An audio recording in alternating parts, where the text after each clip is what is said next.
Beta podcast. This is episode 1. I don't know how many episodes we're gonna do. This might just be like a bi-weekly kind of thing or like a once a month kind of thing. But it's primarily a gaming podcast. I am Curious Corduroy, joined by Impulse Paradox. You want to say hello? Hi guys. Hello. And since this is our first episode, we figured we would talk about the Game Awards. Do you remember when the Game Awards actually air? I know it's in December, but I don't remember the exact date. Yes, it's somewhere around December 11th. That sounds kind of right. Or I may be thinking of Yeah. Cyberpunk. They're pretty close though. So we're gonna go over most of the nominees.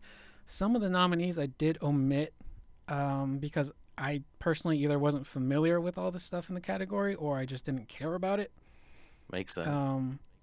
Like if you're gonna do like best esports commentator and there's nobody from the FGC in it, I'm not gonna take you seriously. you know, Completely just gonna say that. understandable. I Yeah. guess I'll So put myself gotta, in the same category. yeah, I feel like the FGC kind of gets snubbed a lot when it comes to stuff like this, but at the same time, I feel like there's esports and then there's the FGC, which is its own thing. You know, it's like esports is kind of like this big chain restaurant, and the FGC is like that hole in the wall that has really good food that a good number of people go to, but they're not like super popular. You know, Yeah, for sure.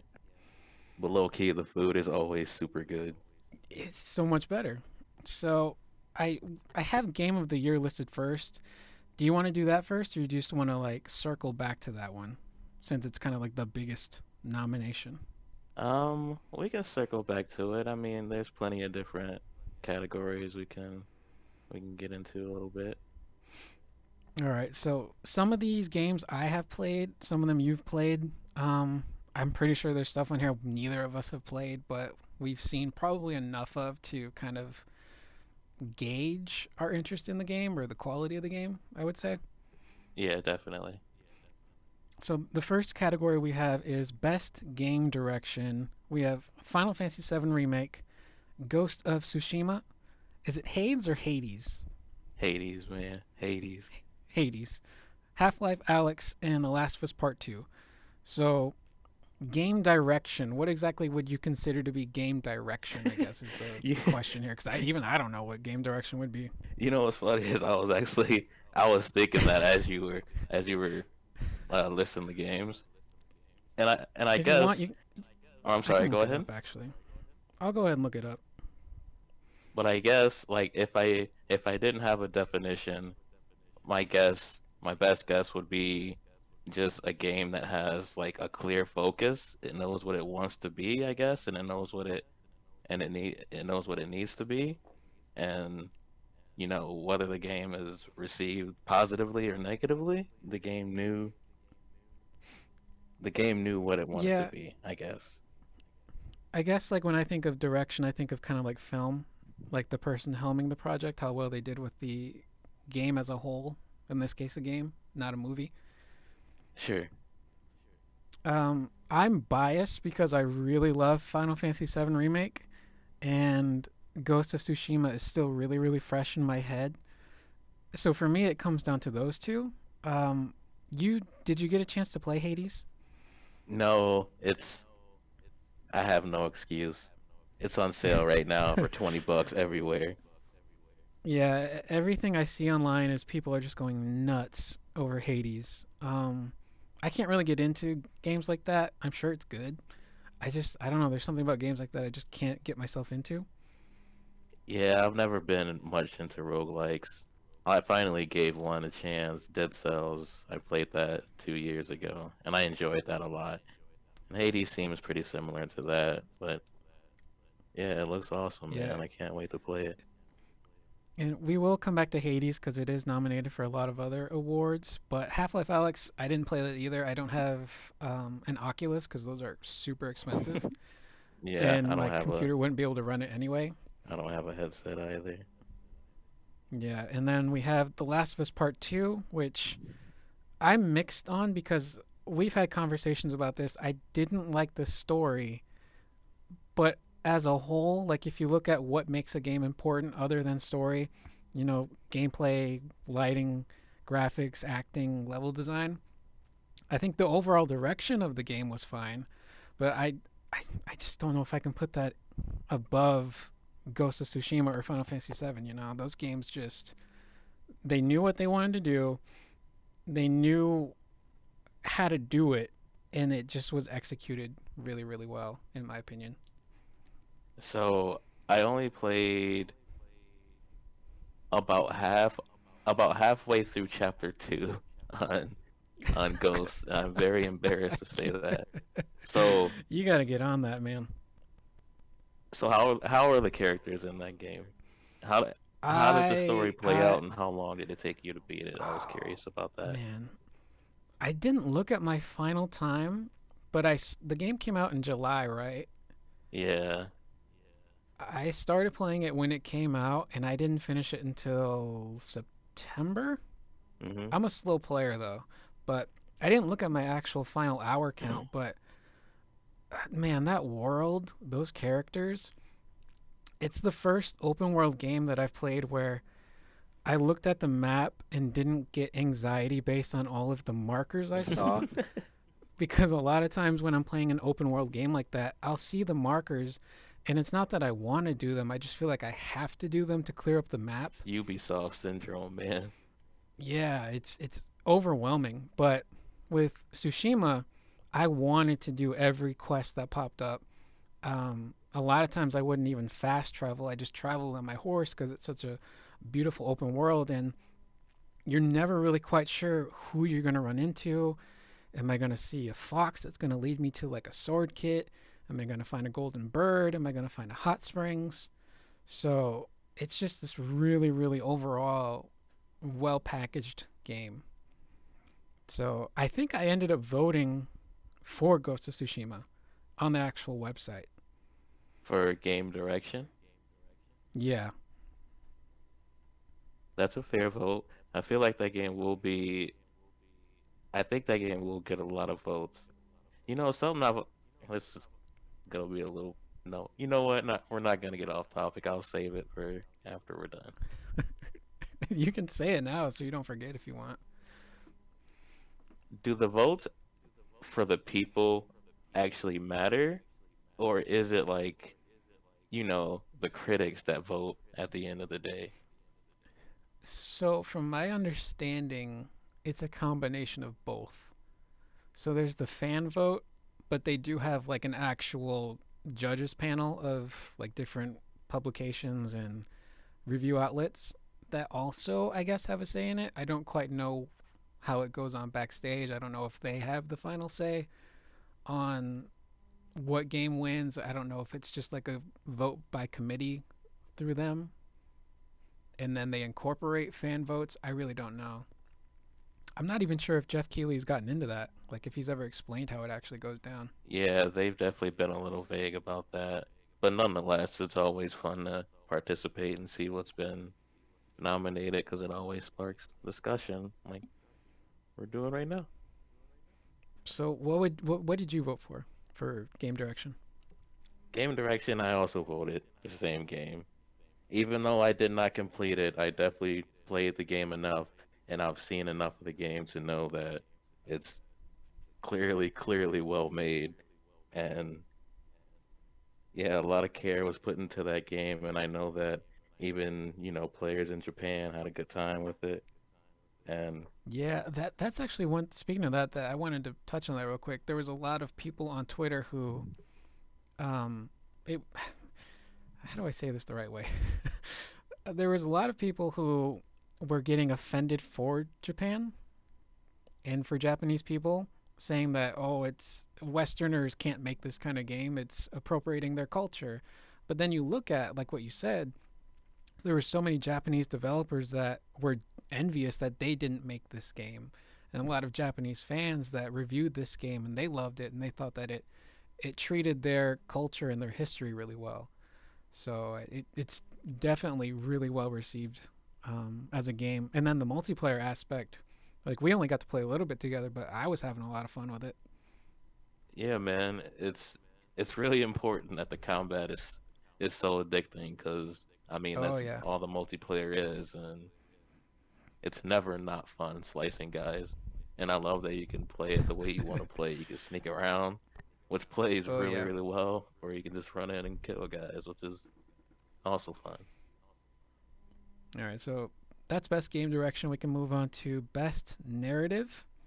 13 Sentinels, Aegis Rim, never played it. Final Fantasy VII Remake, loved it. Ghost of Tsushima, loved it. Hades, again, we've seen a lot of it. Last of Us Part 2, and yeah, those are the only nominees there. I immediately eliminate Last of Us Part 2. I just did not like the story in that game. If people did like it, that's cool. There's seems to be a spectrum with this game's story. There's on one side you got people who are like, this is the worst game ever made. I can't believe they would put this garbage out. This game personally assaulted me. And then the other end of that spectrum is, oh, this game is a masterpiece. It's flawless. I worship at the altar of Neil Druckmann because he can do no wrong. I don't Hey fall into either man, of those camps. yeah, I don't I think you find do either. myself down the middle. Yeah, we're both in the middle. I did not like the story. For the most part, the combat is really fun and addictive, but this is narrative. So for me, I'm eliminating Last of Us Part 2 for that. Um, Again, it comes down to FF7 and Ghost of Tsushima for me. Both games hit me really hard, and both games made me cry, which is not really easy to do. It's very few games will like emotionally hit me like a truck. I understand. So I think for best narrative, I think I gave it to FF7. Just what they were able to do with that game, the fact that it was such a faithful remake, but it was also able to be something new and different. And the fact that they nailed the characters, they nailed the story, the writing, which a lot of people were, cautiously optimistic about because in Square Enix games, there's always a moment where somebody says something like, we got to get to the underground lab. And then another character goes, underground lab? You know what I'm talking about? Yeah. And there was none of that in this game. They just freaking nailed these characters, man, and the story, and it all came together for me. But Ghost of Tsushima as well. Not to spoil anything, but there are rather choices you get to make throughout the story and throughout the game, whether or not you befriend certain people, whether or not you do certain quest lines. The actual end of the game itself is completely up to you. You have I'm trying to like tap dance around it because I don't want to spoil anything, but yeah, it's between those two for me. I don't know about you. So I definitely played some Final Fantasy VII Remake. I definitely completed that game, and oh boy, it reminded me a lot of people are gonna eat me up for this. It reminded me a lot of Kingdom. It reminded me a lot of Kingdom Kingdom Hearts Hearts. 3, Mm-hmm. where the gameplay is just fine, and when you're playing, it's so fun, and it looks beautiful, and the music is so good, and the characters are so good. But when I But beat the game, well, I guess you were I would confused. say about the 80% mark is where Mm-hmm. I wanted it started to drag on, and I wanted the game to end. And Yeah, because they surprise you with that last section of the game. You think it's over, and then like they flip the script and something new completely happens. It's like a big info dump of new stuff happening. yeah, and that's definitely cool, but I guess it did none of it made sense. But I guess that's the point, right? To get people excited for the Yeah, next game. just But I could discuss that for hours with you. The amount of levels to the end of that game, man, and what it means. Oh man, it's so good. I wouldn't go as far as to say it's like Kingdom Hearts. Kingdom Hearts 3, I was confused for that whole damn game, man. I was lost. I didn't know what was happening, who was what. There was a section towards the end of the game where you're in the Keyblade graveyard and you're doing this like surfing thing on the Keyblades. You remember that? yeah, I definitely do. And then some random person like gets summoned to help you, and they're what looks like they're in what looks like heaven, and they turn around, and I'm like, I don't know who this guy is. I'm so confused right now. And he's supposed to be like this big important character to the Kingdom Hearts lore, and I'm like, I'm sorry, man, but I don't know who you are. Yeah, But like all in all, what would you say is the best narrative for you? I voted Last of Us Part 2. Oh wait, I don't even know you anymore. Sure did. um, I mean, yeah, I can see why people would like it. I'm not completely ruling out the fact that it, you know, could be good. It just personally didn't gel with me. You know, I think there was some cool ideas that they could have run with The Last of Us Part Two, but they didn't do it. I don't know. Um, Next is art direction. We have Final Fantasy VII Remake, Ghost of Tsushima, Hades, Ori and the Will of the Wisps, and The Last of Us Part 2. I am a little baffled that Last of Us made it for art direction. It is a really pretty game, but it's kind of samey, you know what I mean? It's just like city streets and broken down buildings and everything looks kind of blue, and Yeah. it's a very dark, dank looking game. But I guess maybe that's why it could have been nominated because it is unique in that aspect. Um, Ori and the Will of the Wisps. I've never played an Ori game, but those games are really pretty. Yeah, and I would like to say I know they look wonderful when you're watching them on the stream, but when you're playing them, you have to play them yourself and play it on your own Yeah, TV to see the colors really pop because it is pretty special. like if I ever got an OLED TV, that would be a game that I would want to like throw up on there to see how it looks because they're so colorful and bright. Hades is actually a pretty cool looking game too. Like it's got a really unique style. There's not really too many games out there at this moment, at least that look like Hades. Hmm. Ghost of Tsushima, holy shit, man! Like I know I'm just like circle jerking this game, but it is really gorgeous. And seeing it on PS5 in 4K 60, like when you're on your horse and you're riding through a field of, I think they're called like spider blossoms or something like that. It's just like they look like roses, and you got the wind blowing, and there's, you know, like a bear throwing a guy in the distance, and then you can see a storm on the horizon. It is just so damn beautiful. Um, FF7 is also a very good looking game. It's more of a hyper realistic kind of art direction for it. Um, the characters look fantastic. I think that the way that game looks is how my brain saw it as a child. But I gotta go with Ghost of Tsushima. That's just a really beautiful game from not even just the environments, but the different sword kits you can get, the different pieces of armor, the masks, the clothes that the NPCs are wearing. It's a lot was put into the art direction, and a lot of it's really accurate too. I don't think any of it was, you know, just kind of half-assed. They really did their research on that. So for me, it's Ghost of Tsushima. What about you? Yeah, I voted Final Fantasy VII for this category. Yeah, I I mean you played can't go wrong with that either. I just recently played the original on Switch a couple months before the game that came out, and Hmm. so it was pretty awesome to have such like a fresh view of the old Yeah. game going right into the new one to see how it, Hmm. obviously compares. And man, I don't know how you could possibly do any better. The game is beautiful, and when you're playing, it reminds me of a lot of Final Fantasy 14, man, when things are just coming together and the music is playing and sparks are flying and health bars are going down, but yours isn't. It's a great feeling, man. Yeah, that's how FF7 and Tsushima are a lot alike in those ways. But speaking of music, the next category is actually best score in music. We have Doom Eternal, Oh man. Final Fantasy Let me VII talk to you Remake. about some Doom. I'm sorry, you go ahead. You go ahead. I'm sorry. That's all right. We got Doom Eternal, Final Fantasy VII Remake, Hades, Ori and the Will of the Wisps, and The Last of Us Part 2. Go ahead, my brother. Talk about Doom.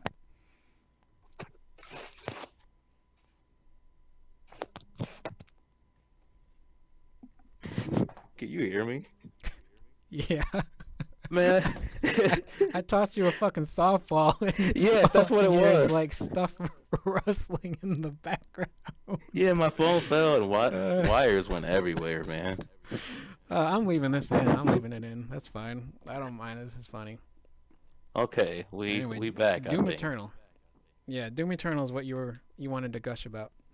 That game, that music, bruh, I don't even know where to It's begin. scary. It feels so good when you're playing the music always, even though like when you go through level by level, usually each level has its own track. And Mm. even though the action is like chaotic and things are just happening, the track for each stage just somehow manages to always flow with what's happening on the screen. And I don't think it's Is by it a accident. I'm pretty sure. is it dynamic? Is it a Yeah, dynamic soundtrack? yeah, Oh, that's definitely. awesome. I'm pretty sure it's got to be something along those lines, man. Yeah, FF7's the same way. The music is dynamic based on how you're doing in battle.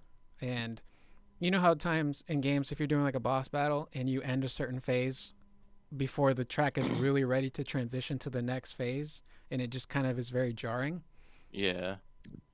FF7 actually, because it's dynamic, it just blends into the next part of the track perfectly. Like it's not jarring at all. It's very seamless. Um, for me, the music in The Last of Us is really sad and depressing and emotional, and it's one of those soundtracks that when I hear it, I can immediately remember how I felt playing the game, whether it was the first one or the second one. I can remember like key moments. It's a very heavy soundtrack. Um, Ori and the Will of the Wisps again. It shows how much of a gamer I am because I haven't played it, but FF7 is definitely my pick. They went above and beyond with that soundtrack. There's like 3 or 4 different versions of each track.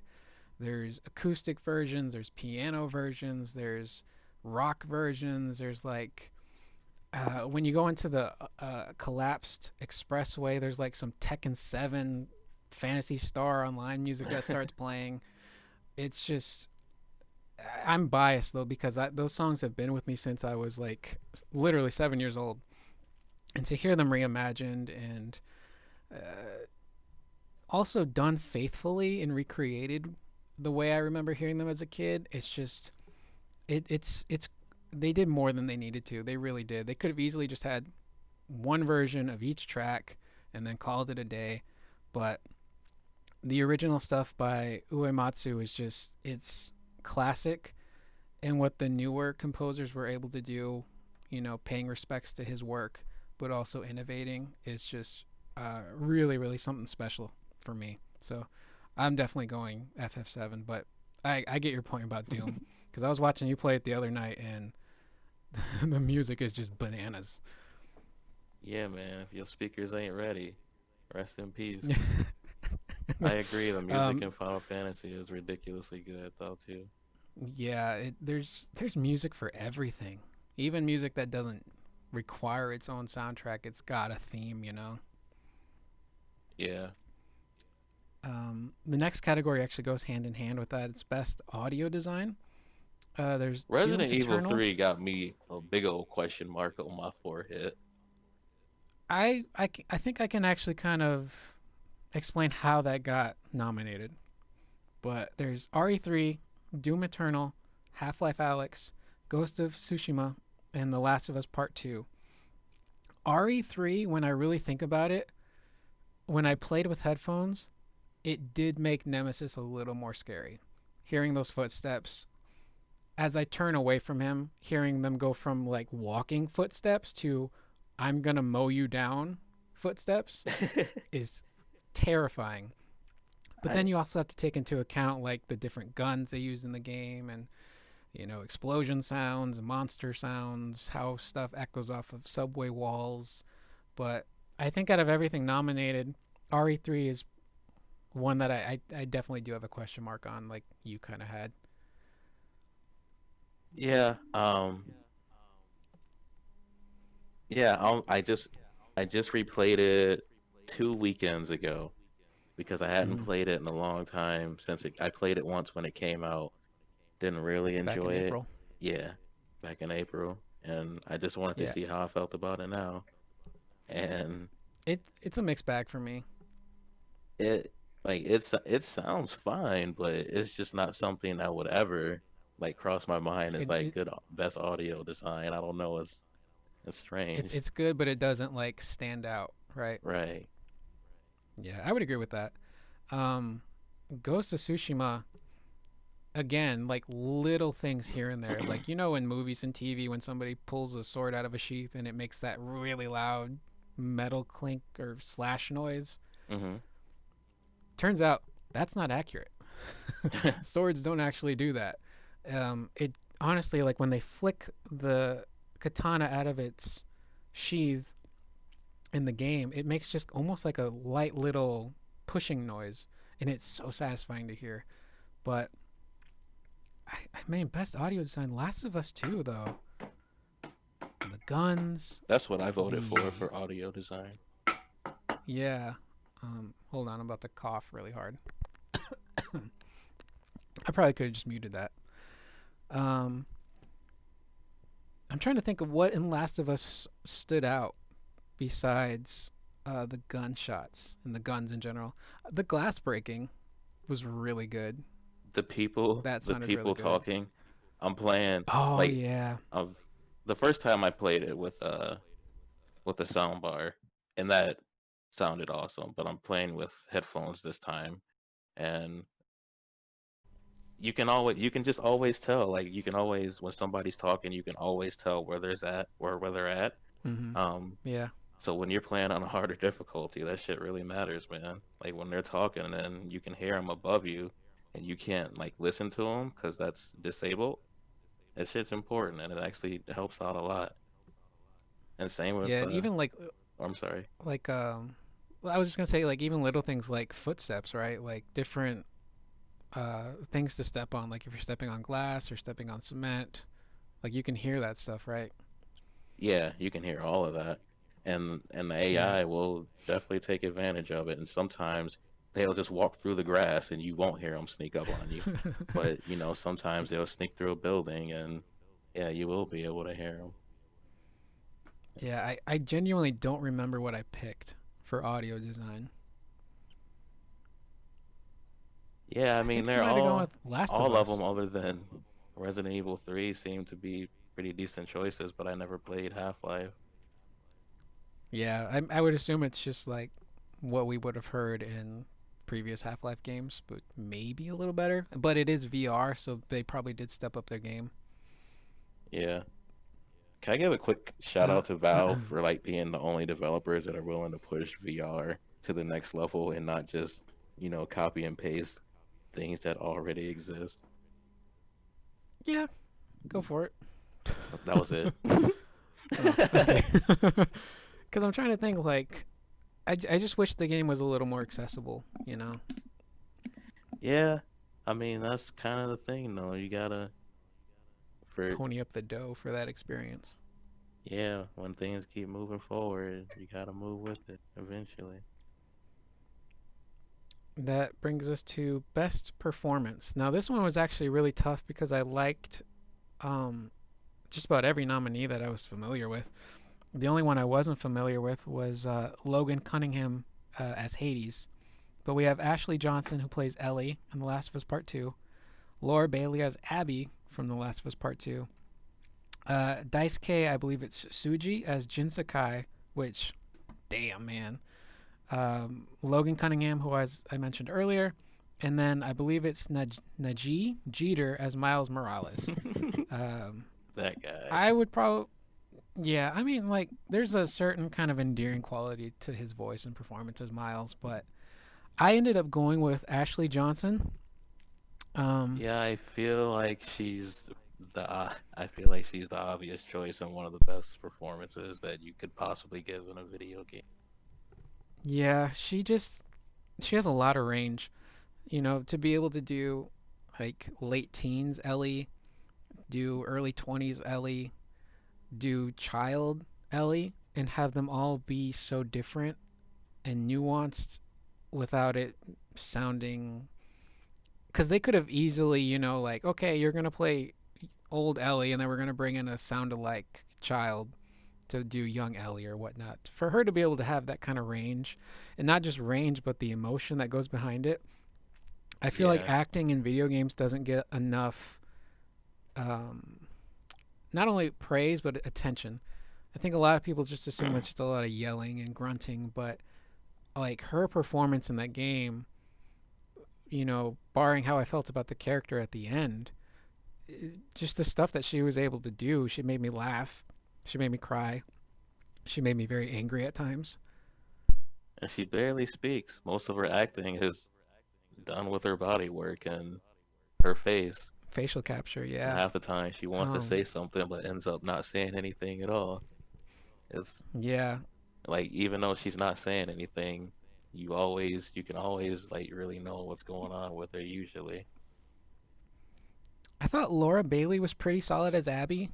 Um, I don't know if she gets as much opportunity to show her range as Ashley does as Ellie. I think Abby's a lot of aggression at times. She does have moments where she's really soft and gentle, like with. I should have probably said this at the top. We're just gonna have to talk about spoilers at some point, right? To really like dive into some of these performances and situations the characters are put in. Yeah. And I mean, if they've listened this far, they probably don't care. Yeah. Or they already stopped listening. But we don't think that way here. I do. Um, Laura Bailey, like I said, she's got moments where she's just super aggro. I'm gonna punch your face off, and then there's those really nice, sweeter moments with her and Lev, which I think kind of replicates that Joel and Ellie relationship, or at least I think that's what they were going for. Um, but I would probably pick Ashley Johnson over her, and that's who I actually did end up voting for. It was between Ashley Johnson and Really? Daisuke for me. I'm Yeah, not I didn't I never got that vibe. What you just mentioned that it was similar of to Abby. yeah, with Abby, you said it was similar to Joel and Ellie. Yeah, Yeah, that's what I got. I Like never got that vibe from that. like when you finish up Abby's section and then they go back to Abby and it's her and Lev looking for the Firefly house. Uh-huh. And even stuff prior to that, like the skyscraper stuff going down the hotel, I kind of got that Joel and Ellie vibe. I don't know, maybe I'm projecting. That's what I got. That's how I saw it. When I was playing those particular sections the first time, all that I was thinking was she feels so fucking bad for what she's done that she's willing to do anything to make sure that he gets to where he needs to be as sort of Like a she's trying to like try and make amends for what she did to Joel. yeah. Yeah, that's all that I Yeah, was thinking I the can whole see that. time.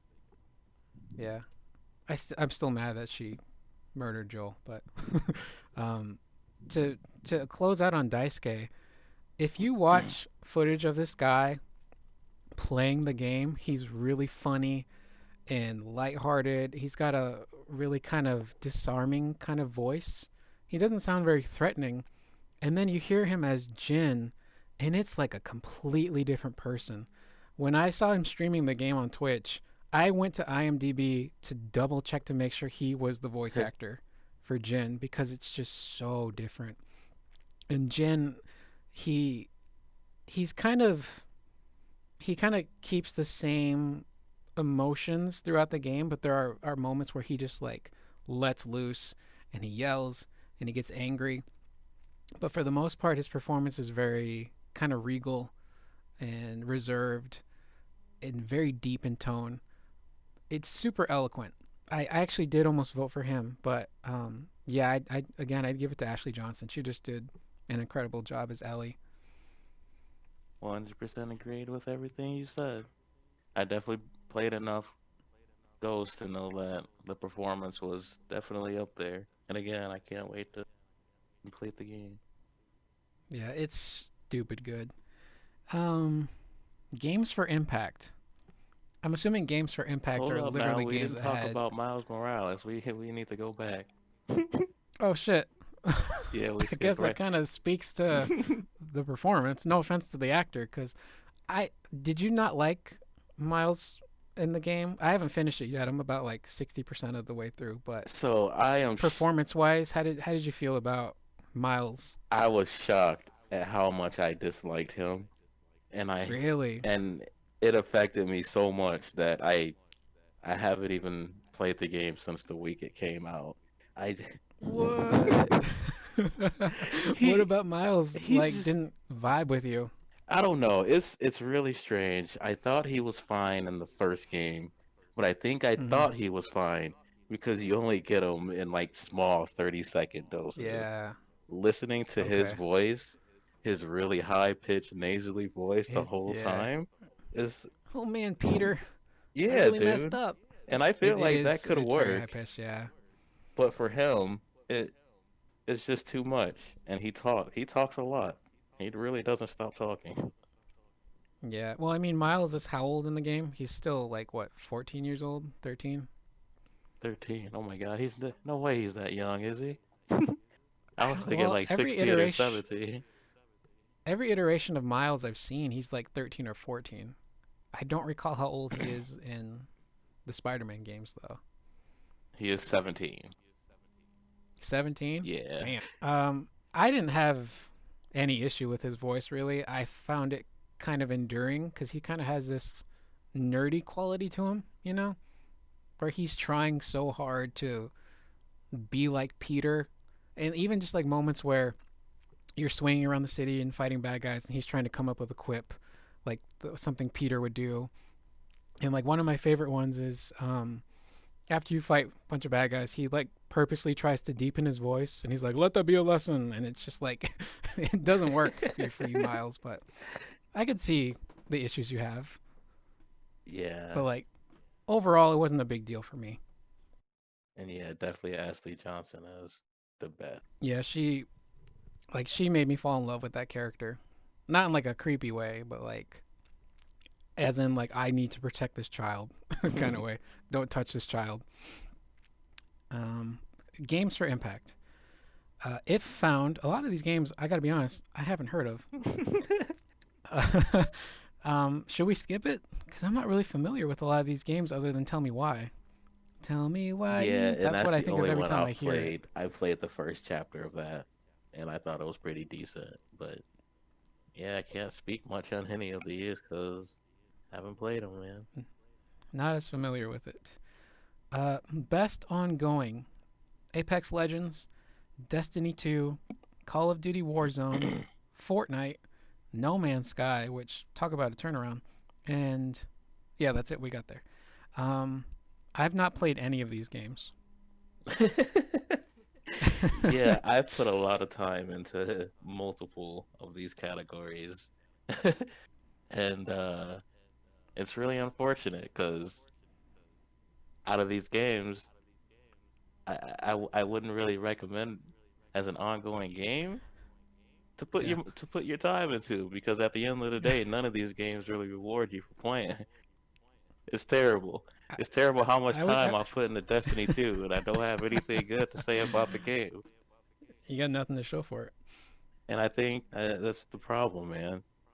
Out of all these games, you play and play, and I mean, I guess in No Man's Sky, you're building and you're actually making progress. You have something to work Mm-hmm. towards, and that game has really come a long, long way for sure.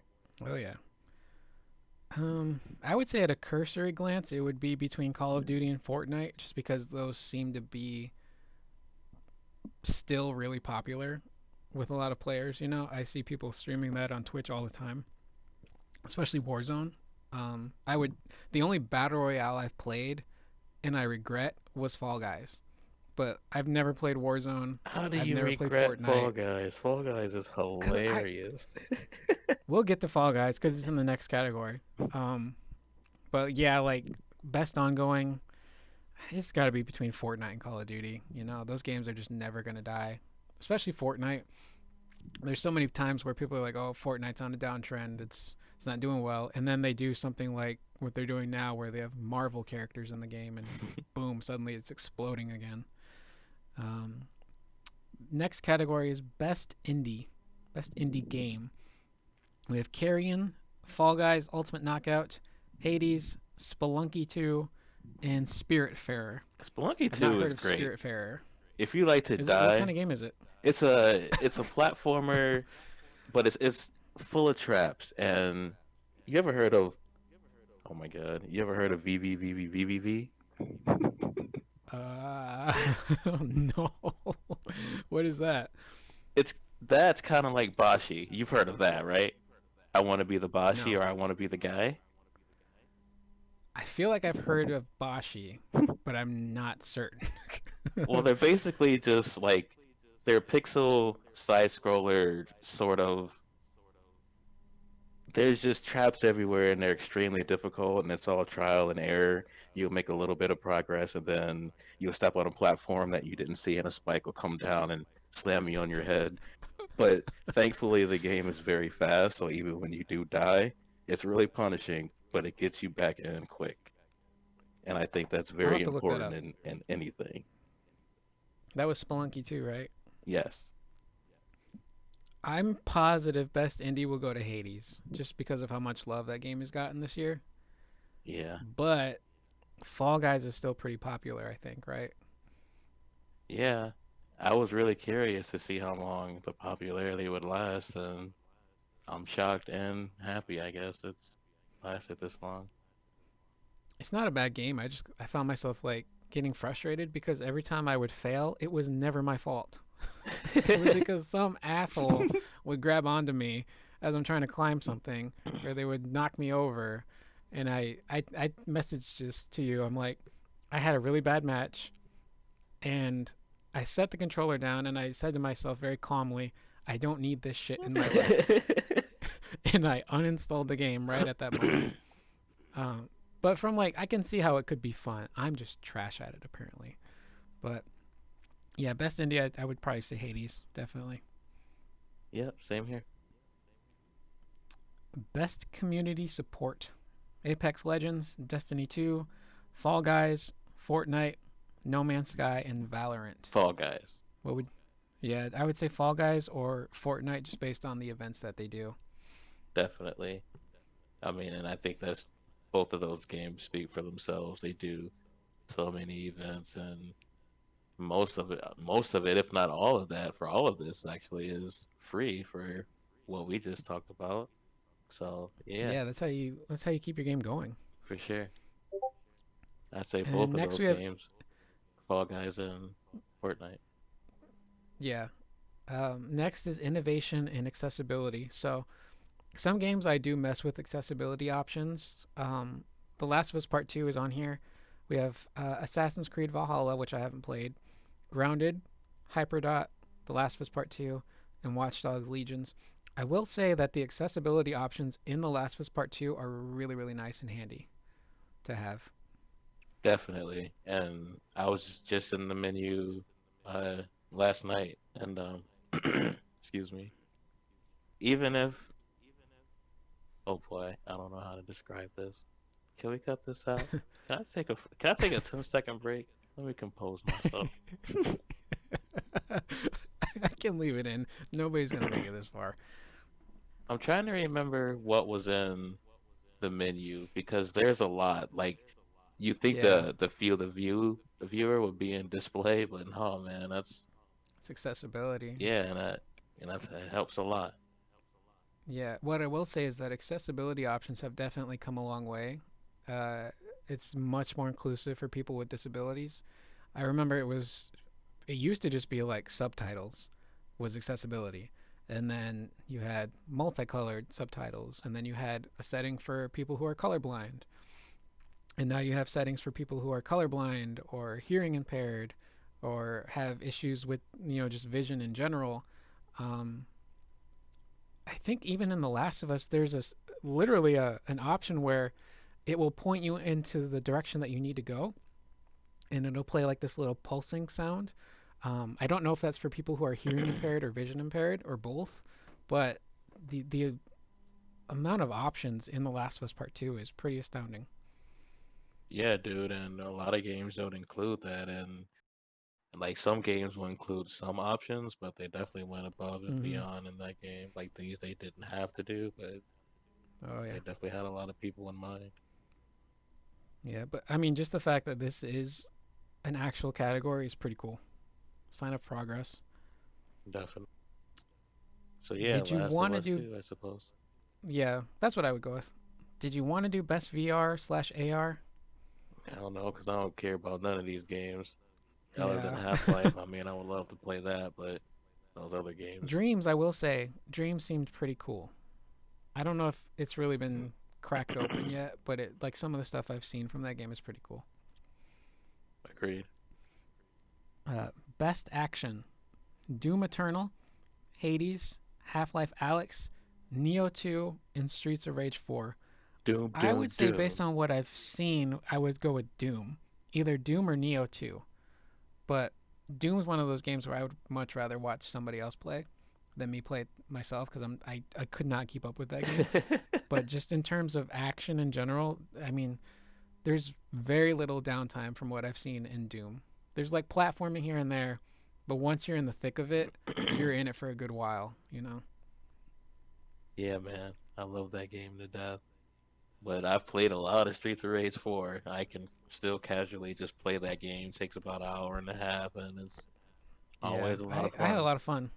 I had a lot of fun when we played it. Um, a little odd, I guess, to put it in best action, or do you think that's appropriate? Yeah, it's appropriate, and I'm really glad that it got some recognition. I can't imagine it Yeah, winning, but even seeing the name there is pretty exciting. because that's a sequel done right. They changed just enough. They left what they needed to leave alone, and it came out really good. Hmm. Best action adventure: Assassin's Creed Valhalla, Ghost of Tsushima, Marvel's Spider-Man Miles Morales, Ori and the Will of the Wisps, Star Wars Jedi Fallen Order. I don't know what happened there. The Last of Us Part 2. I will say that Fallen Order is on Game Pass now, and I might check it out. Man, I had a hella good time with that game. I could not put it down. Very, very fun. Plays very, very similar to Sekiro, except not that challenging. And it's Mm, definitely the best like lightsaber combat ever, really? easily. Wow. I might have to check it out then. The best lightsaber combat to me was Star Wars Episode 3 Revenge of the Sith. Do you remember that game? Absolutely. And the versus mode is really good, and I would love to play Oh, that on yeah. Parsec sometime. Yeah, we got to do that. That was so much fun. The games that stick out, though, for sure, are Spider Man is really addictive when you get that flow down of dodging or like slapping a dude in the face and sliding underneath his legs and then, webbing him up or hitting a finisher. Can I The can I mention real quick? Did that game? Does it feel like all that game did was just triple the amount of enemies that you fight in each encounter, or am Yeah, I that's the nuts? power of the PlayStation 5, man. You can add at least 2.5 more enemies. But I'm on PS4. That's impressive. I actually do want to ask you, how does it perform on PS4? It plays exactly the same as the regular one. I'm surprised. I would have expected there to be like a bit of a difference. It might look a little sharper than the original game, I guess. Yeah, But that I can see. yeah, it looks fine. I don't know. Yeah, the combat I think is really fun, but the ones that really stick out are Ghost of Tsushima and The Last of Us Part 2. Last of Us Part 2 I kind of have a weird relationship with because I feel like in almost every combat encounter Ellie has, there's a dog. And I hate that they put dogs in this game. I'm convinced the only reason they put dogs in this game is because of Abby and what you have to do to her dog later on. But I want to go back and play them because they really are addictive when you find a place to hide, you pop a dude in the head, you run away, you find a new spot to hide, somebody catches you, so you wallop them in the head with a 2x4, or you throw a brick at them, or if you're just Abby, you brute force your way through something. The combat in that game is really fun and addictive. I just wish they didn't put dogs. That's my only issue. Yeah, dogs have become a really common enemy in games, and I don't know how I feel about it.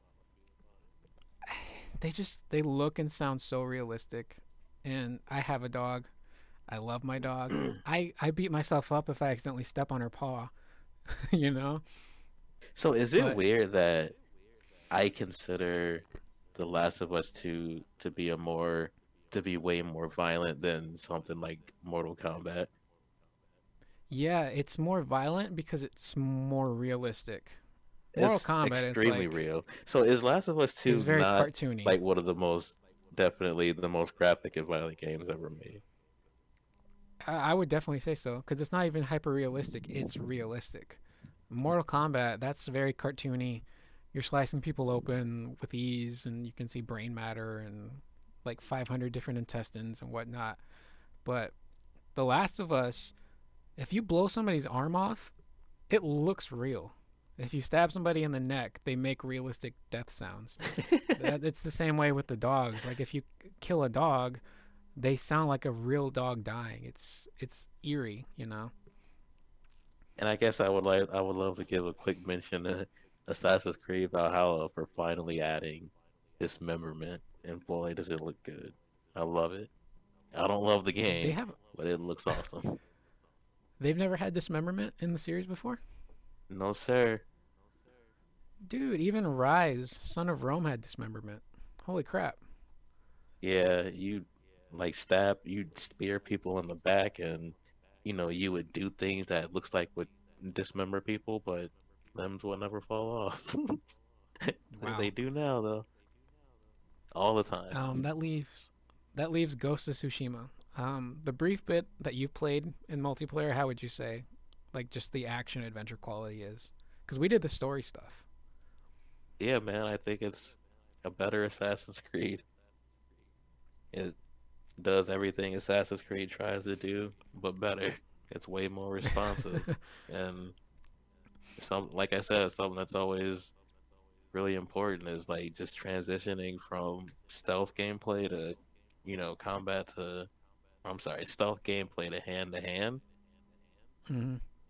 And in Assassin's Creed, it's like you're usually committed to one or another, and in Ghost, things just flow together very, very well because the controls are fucking awesome. Yeah, I'm trying not to forget the adventure element of the category. So I would. It is fun to go through New York as Miles swinging around, but the when I think of like actual action adventure, it's Ghost of Tsushima. Great action, and the actual adventure portion of exploring and climbing shrines and whatnot is really really good. So I'd say Ghosts. Yeah,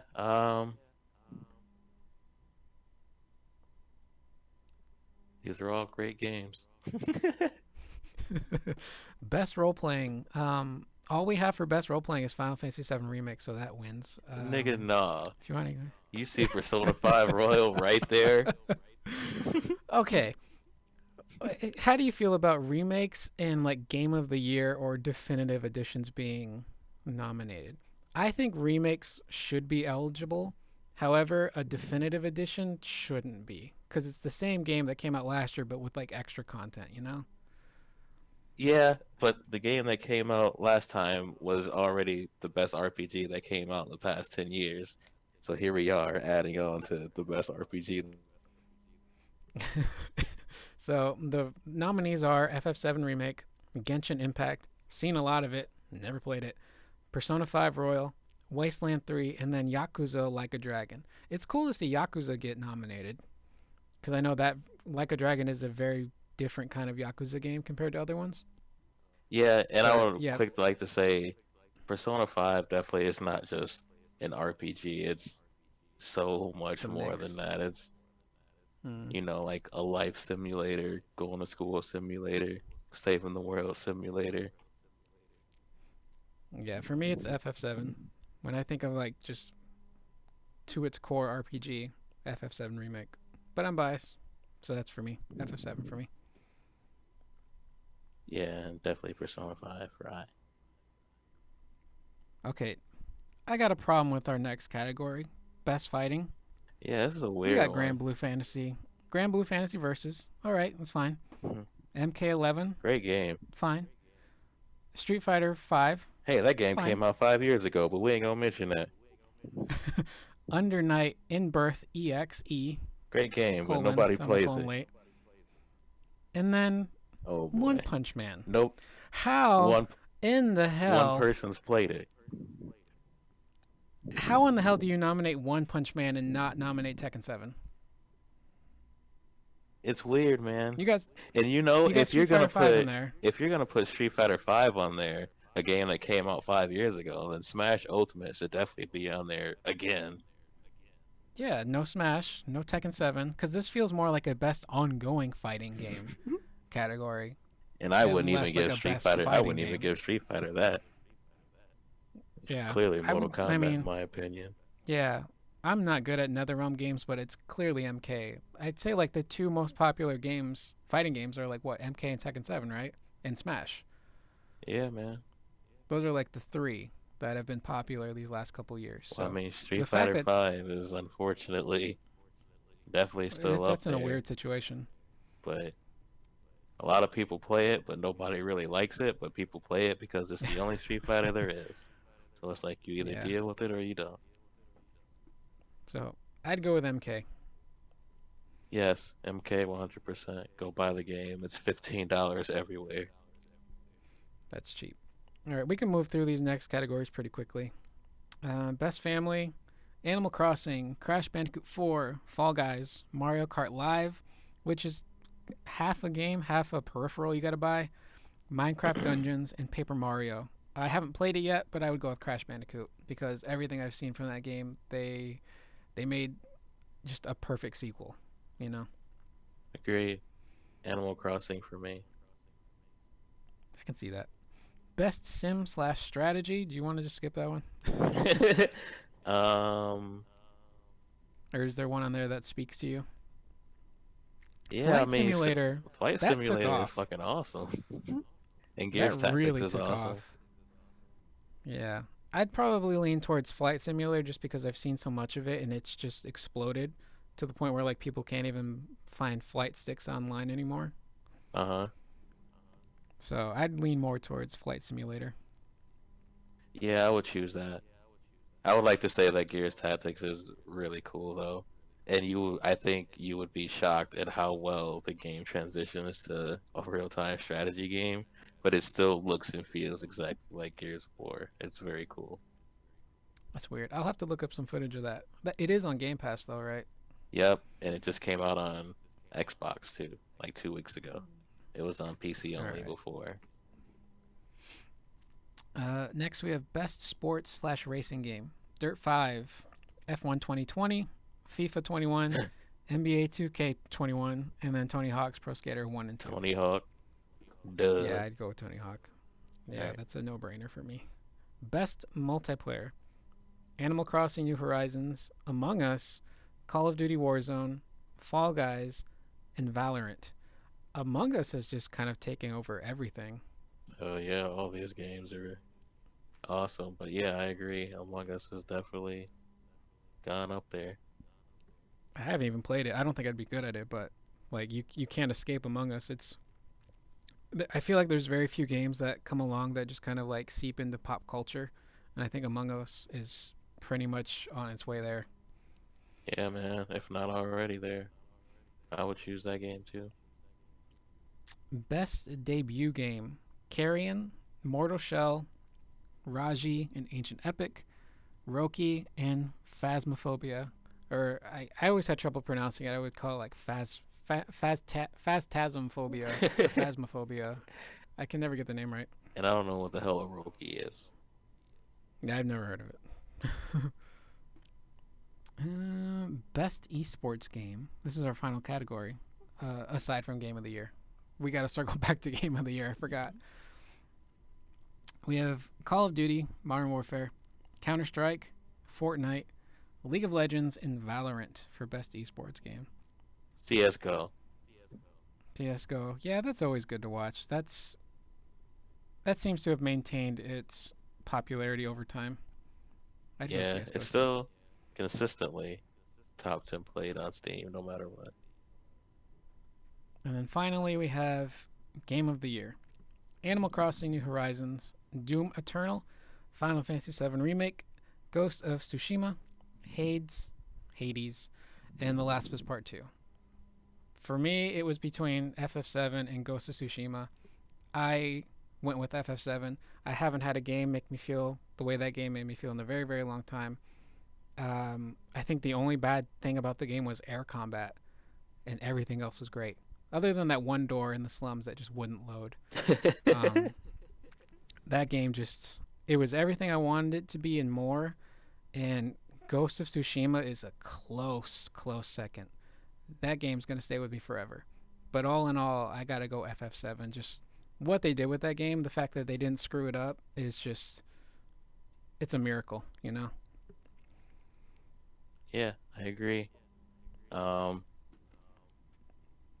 and yeah, I chose Doom Eternal. I choose that a million times out of a out of a million. Gameplay is just so fast and fluid. The game knows that you're gonna struggle and it doesn't give a fuck.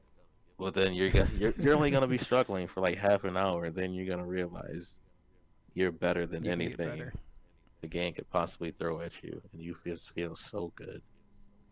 It's one of those games where, like, they don't take it easy on you, but you actually feel yourself getting better.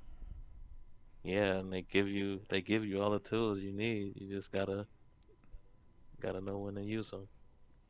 That's a really good feeling. Ghost of Tsushima comes pretty close to that. When the combat starts to all connect and you're dodging and perfect parrying and using your arsenal of weapons, it all just feels really, really good. But FF7 is the same way. Like doing a combo with Tifa, and then switching over to Barrett to do a move, and then switching over to Cloud to do a move. It all just feels so seamless and really the core mechanics, I would say, of those three games in particular are just really, really solid. Yeah, I think when I finish my current playthrough of Last of Us 2, Final Fantasy 7 is probably what I'll replay to see just to see how I feel about it. And I think by that time, good old Cyberpunk could be coming out.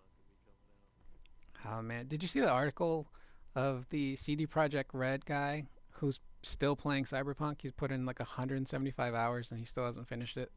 Yeah, I love that. You're never gonna beat that game. Hell no, and I love the feel. I love that. I want that right now. That scares me. That's overwhelming.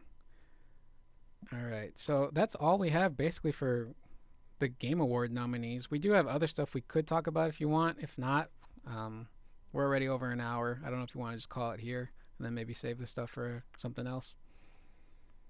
Yeah, I mean, uh, we have some pretty big things that can definitely be talked about at a later time. None of this stuff will Mm-hmm. be, like old news. You know what I mean?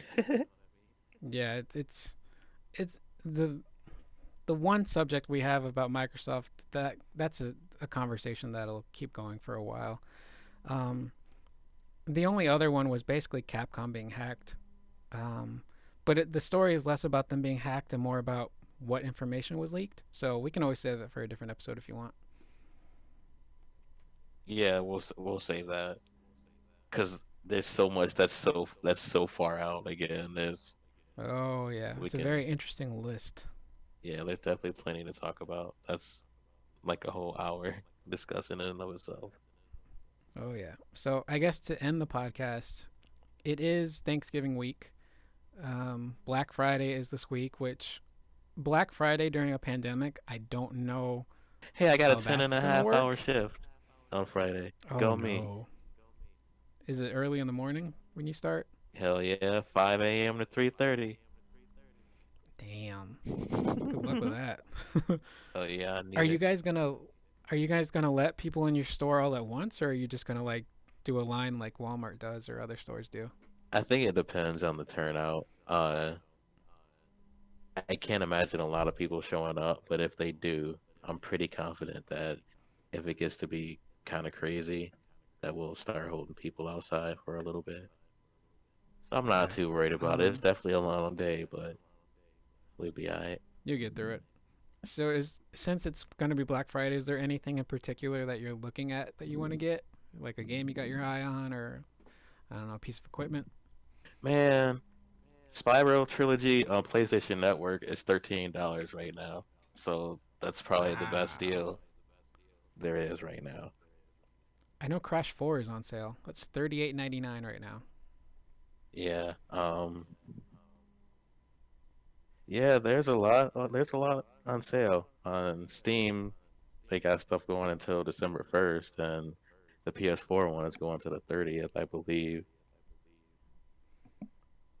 Yeah, for me, I really do want to get a new headset because it turns out the ones that I have are trash, and I didn't know it. I've been doing a lot of research on headsets and learning about the different drivers and the size of the drivers and comfort levels. Um, I'm looking at the HyperX Cloud 2s. They're currently $79 on Amazon, but I'm waiting to see if they drop it a little bit lower for like Cyber Monday because I don't want to get it at 79 and then they drop the price to like 69 or 60, and then I'm going to feel terrible about my purchase. But I'm definitely looking to get that. And then actually, I might sign up for PlayStation Now on PS5 because I didn't realize how large of a library they actually had on there. It turns out PlayStation Now has more games than Game Pass does, which is shocking to me. Really? Yeah, there are PS2 games on there, PS3, and PS4. And if you're a PlayStation Plus subscriber, you get access to that PlayStation. Um, I forget what they called it. It's not PlayStation Now, but it's like that PlayStation collection where there's like God of War and Days Gone and all that. Uh-huh. I know what you're talking about. But I'm really surprised Sony isn't pushing PS Now more because all those games, PS2, PS3, PS4, you can either stream them or download them with the exception of PS3. For some reason, PS3 games can't be downloaded, they can only be streamed. I would assume it probably has something to do with that cell processor just screwing things up with emulation or whatnot.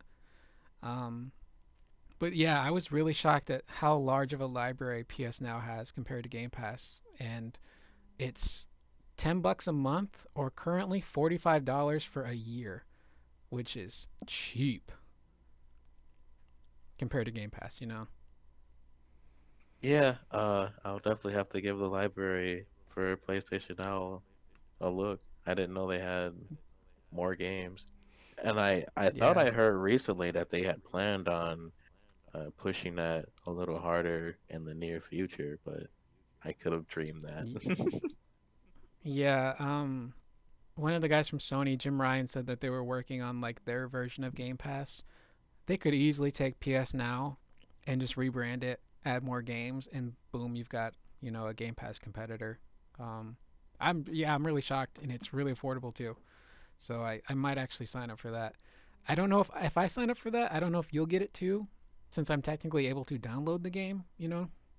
Yeah, man, your So game, your Ghost of Tsushima and Spider-Man are still locked. I never even went into your account to redo that. yeah, you'll have to go in and check because I didn't change anything. It's just got to be a weird glitch. If not, let me know. I'll just plug in my PS4 again and try and see if I can switch it on my end. Alright. But that's It's always been pretty really much. frustrating how PS3 games are just locked on PS3. And unless Yeah, you are actually able to emulate it, you are really out of luck, man. it's got to be that weird infrastructure of the PS3. I think they just did way too much with that console, or tried to do way too much. It's screwed up the future of PS3 games. Yeah, and it's a real shame that Metal Gear Solid 4 is still stuck on that system. Oh man, I'd love to be able to go back and play that, but my PS3 is dead. Can't do it. And I'm not saying anybody is trying to play no damn Resistance, but if they wanted to, they should have the option. I mean, Xbox ain't Yeah, got no games, but at least I can put a game in from my original Xbox, and that should have worked. That's kind of crazy still to think about. most they have a good chunk of games that work. However, I feel like they want people to think every Xbox game is backwards compatible, and as far as I know, Definitely I not. can't grab my I can't grab my copy of Buffy the Vampire Slayer and put it in my Xbox One and play it.